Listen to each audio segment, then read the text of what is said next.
জীবনে যখন দুঃখ আসে সবাই তখন পর হয়ে যায়। কেউ পাশে থাকে না, কেউ না। প্রতিটি মানুষই বহুরূপী।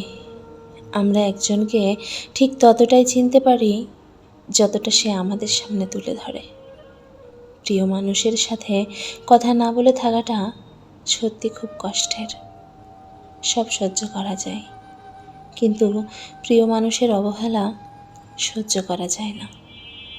ভালোবাসার মধ্যে নিজের সম্মানের বেশি গুরুত্ব দেওয়া উচিত, কারণ অনুভূতির চেয়ে নিজের সম্মান গুরুত্বপূর্ণ। নিজের দুর্বল জায়গাটা কখনো কারোর কাছে তুলে ধরতে নেই, কারণ একটা সময় আসবে তখন তোমার দুর্বল জায়গাটা তার কাছে তোমাকে আঘাত করার সবচেয়ে বড় অস্ত্র হবে। অনুভূতি, ভালোবাসা, মায়া এগুলো যত কম প্রকাশ করবেন, মানুষ আঘাত করার সুযোগ তত কম পাবে।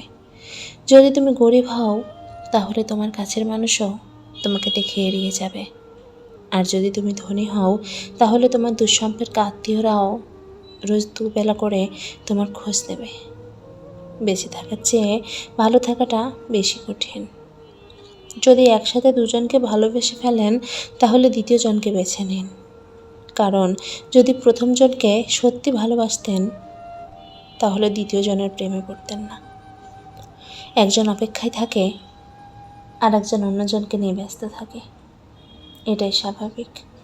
কেউ একজন থাকা বোধ হয় খুবই দরকার, যাকে দিন শেষে মন খুলে সব কিছু বলা যায়।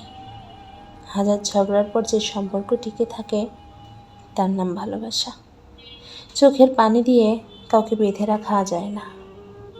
যে সত্যিকারের ভালোবাসে সে কখনোই চোখে পানি আসতে দেয় না।